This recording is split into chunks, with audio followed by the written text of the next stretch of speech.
আকাশবাণী খবর পড়ছি নমামি বসুরুদ্র। প্রথমে বিশেষ বিশেষ খবর।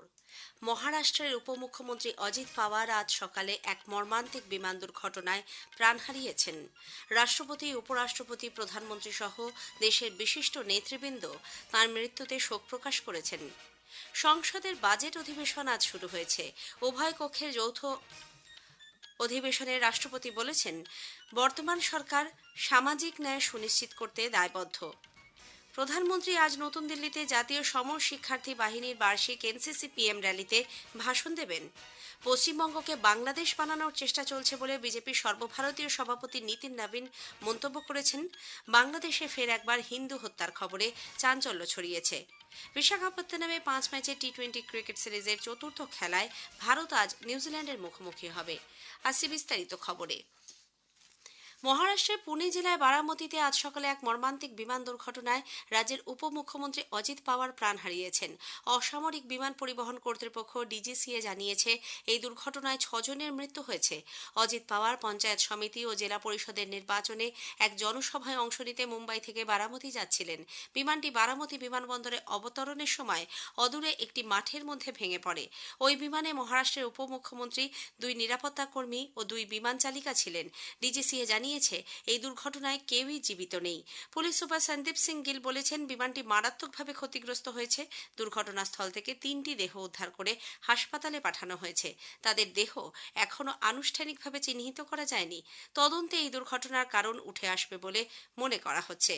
এদিকে রাষ্ট্রপতি দ্রৌপদী মুর্মু, প্রধানমন্ত্রী নরেন্দ্র মোদী, লোকসভার অধ্যক্ষ ওম বিড়লা, প্রতিরক্ষা মন্ত্রী রাজনাথ সিং, তথ্য সম্প্রচার মন্ত্রী অশ্বিনী বৈষ্ণব, কেন্দ্রীয় মন্ত্রী পীযূষ গোয়েল মহারাষ্ট্রের উপমুখ্যমন্ত্রী অজিত পাওয়ারের মৃত্যুতে শোক প্রকাশ করেছেন।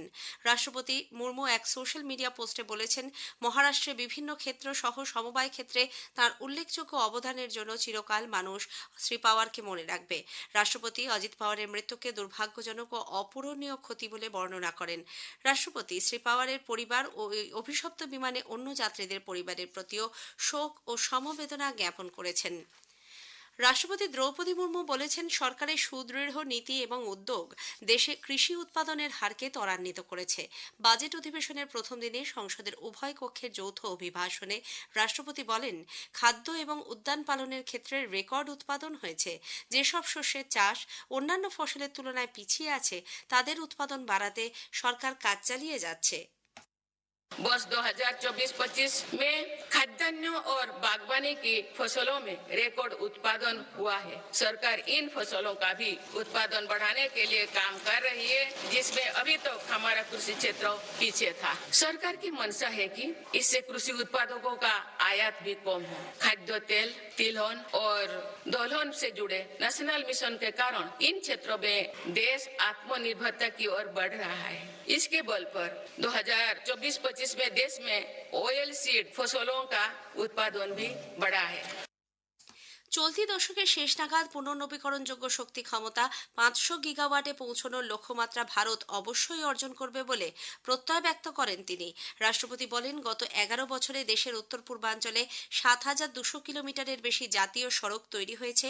এর ফলে প্রত্যন্ত, পাহাড়ি, আদিবাসী অধ্যুষিত এবং সীমান্ত এলাকায় পৌঁছানো আরও সহজ হয়েছে। গ্রামীণ এলাকার কর্মসংস্থান ও বিকাশের লক্ষ্যে বিকশিত ভারত জি-রামজি আইন কার্যকর হয়েছে বলে শ্রীমতী মুর্মু উল্লেখ করেন। তিনি বলেন, নতুন এই আইনের মাধ্যমে গ্রামাঞ্চলের মানুষদের জন্য 125 দিনের কর্মনিশ্চয়তার উদ্যোগ নিয়েছে সরকার। একই সঙ্গে দুর্নীতি ও তছরূপের বিরুদ্ধে সরকার যে দীর্ঘ লড়াই চালিয়ে আসছে, তাও বন্ধ করা সম্ভব হবে। রাষ্ট্রপতি বলেন, গত এক দশকে গরিবদের জন্য 4 কোটি পাকা বাড়ি নির্মাণ করা সম্ভব হয়েছে। গত 10-11 বছরে প্রতিটি ক্ষেত্রেই দেশ গঠনের ভিত আরও সুদৃঢ় হয়েছে এবং বিকশিত ভারত গঠনের লক্ষ্যে নতুন এই বছরটি অত্যন্ত গুরুত্বপূর্ণ। বর্তমান সরকার সামাজিক ন্যায় সুনিশ্চিত করতে দায়বদ্ধ বলেও রাষ্ট্রপতি জানান। मेरी सरकार सच्ची सामाजिक न्याय के लिए समर्पित है और इसी का नतीजा है कि पिछले एक दशक में 25 करोड़ देशवासी गरीबी को हराकर गरीबी से बाहर निकल के सरकार के तीसरे कार्यकाल में गरीबों को सशक्त करने के लिए अभियान और तेजी से आगे बढ़ा है। पिछले एक दशक में गरीबों के 4 करोड़ पक्के घर बने, 12.5 करोड़ नए परिवारों तक पाइप से पानी पहुंचाया गया है। ভারত ইইউ মুক্ত বাণিজ্য চুক্তির একদিন পর মার্কিন বাণিজ্য প্রতিনিধি জেমিসন গ্রেড বলেছেন, মার্কিন যুক্তরাষ্ট্রের নতুন অর্থনৈতিক পদক্ষেপের ফলে বিশ্ব বাণিজ্যে তৈরি হওয়া অস্থিরতার মধ্যেই ভারতের অবস্থানকে এই চুক্তি আরও সুদৃঢ় করবে। বেসরকারি সংবাদ মাধ্যমকে দেওয়া এক সাক্ষাৎকারে গ্রেড বলেন, ইউরোপীয় ইউনিয়নের মতো বৃহৎ অর্থনীতি মার্কিন বাজার সংকুচিত হওয়ায় এই মুহূর্তে বিকল্প রপ্তানির গন্তব্য খুঁজছে। বাণিজ্যের গতি বজায় রাখতেই ইইউ ভারতের দিকে ঝুঁকেছে বলে মত প্রকাশ করেন তিনি। এদিকে ভারত ইইউ মুক্ত বাণিজ্য চুক্তির ঘোষণা দেশের পাশাপাশি আন্তর্জাতিক সংবাদ মাধ্যমের দৃষ্টি আকর্ষণ করেছে। অধিকাংশ সংবাদ মাধ্যমেই এই চুক্তিকে সমস্ত বাণিজ্য চুক্তির জননী হিসেবে উল্লেখ করা হয়েছে। ভারতের রিজার্ভ ব্যাংক ও ইউরোপীয় নিরাপত্তা এবং বাজার কর্তৃপক্ষ ইএসএমএ পারস্পরিক সহযোগিতা ও তথ্য বিনিময় ব্যবস্থা শক্তিশালী করার লক্ষ্যে একটি সমঝোতা স্মারকপত্র স্বাক্ষর করেছে। এই চুক্তির ফলে ইএসএমএ আরবিআইয়ের নিয়ন্ত্রক পর্যবেক্ষণের ওপর নির্ভর করতে পারবে। প্রধানমন্ত্রী নরেন্দ্র মোদী আজ নতুন দিল্লির কারিয়াপ্পা প্যারেড গ্রাউন্ডে জাতীয় সমর শিক্ষার্থী বাহিনী এনসিসি পিএম র্যালিতে ভাষণ দেবেন। এবছর র্যালির মূল ভাবনা রাষ্ট্র প্রথম ও কর্তব্যনিষ্ঠ যুব প্রজন্ম। আন্দামান ও নিকোবর দ্বীপপুঞ্জের মায়াবন্দরে একটি আধুনিক ও সুসংহত মৎস্যবন্দর প্রকল্প অনুমোদন করেছে সরকার। এজন্য খরচ হবে 200 কোটি টাকা। প্রধানমন্ত্রী মৎস্য সম্পদ যোজনার আওতায় এই প্রকল্পের কাজ হবে। বন্দরে 430টি মাছ ধরার জাহাজের নোঙরের সংস্থান রয়েছে। আজকের প্রসঙ্গ অনুষ্ঠানে এবারের বিষয় প্রগতি। আজ শুনবেন বিশেষ আলোচনা, উন্নত ভারত গঠনে জলবায়ু পরিবর্তন মোকাবিলায় বিকল্প শক্তির ব্যবহার। ভারত সরকারের শক্তি বিষয়ক উপদেষ্টা মণ্ডলীর সদস্য ও অচিরাচরিত শক্তি বিশেষজ্ঞ ডক্টর শান্তিপদ গণচৌধুরীর সঙ্গে কথা বলেছেন অভিজিৎ চক্রবর্তী। আকাশবাণী সংবাদ বিভাগ প্রযোজিত অনুষ্ঠানটি শুনবেন আজ রাত 9:30টায় গীতাঞ্জলি, ডিটিএইচ বাংলা এবং আকাশবাণী সংবাদ কলকাতার সোশ্যাল মিডিয়া প্ল্যাটফর্মে। এই খবর আপনারা শুনছেন আকাশবাণী থেকে। পশ্চিমবঙ্গের দক্ষিণ 24 পরগনার নরেন্দ্রপুর নাজিরাবাদে বিধ্বংসী অগ্নিকাণ্ডে মৃতের সংখ্যা বেড়ে হয়েছে 16। নিখোঁজ বহু মৃতদের দেহাংশের ডিএনএ পরীক্ষার পর পরিবারের হাতে তা তুলে দেওয়া হবে। এদিকে পশ্চিমবঙ্গকে বাংলাদেশ বানানোর চেষ্টা চলছে বলে বিজেপির সর্বভারতীয় সভাপতি নীতিন নবীন মন্তব্য করেছেন।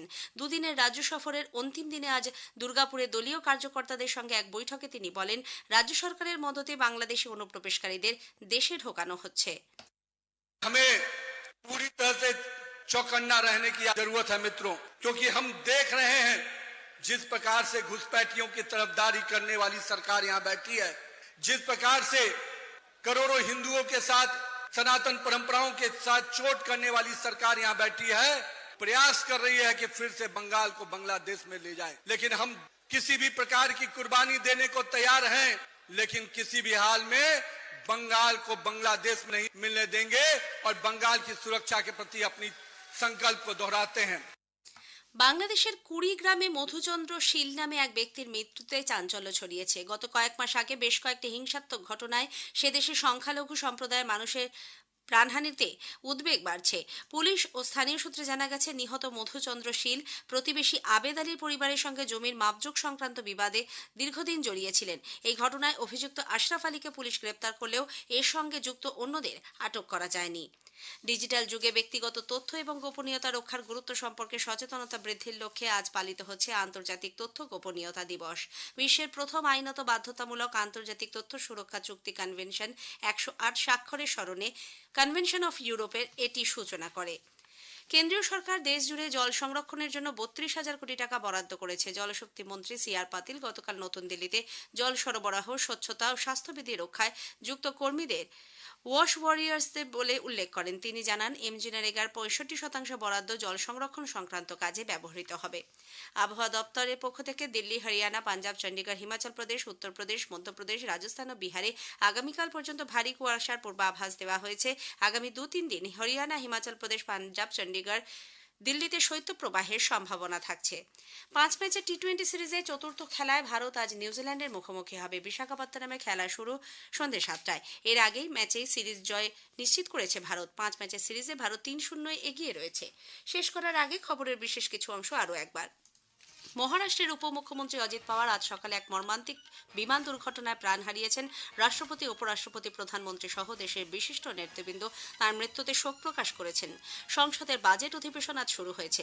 উভয় কক্ষে যৌথ অভিভাষণে রাষ্ট্রপতি বলেছেন, বর্তমান সরকার সামাজিক ন্যায় সুনিশ্চিত করতে দায়বদ্ধ।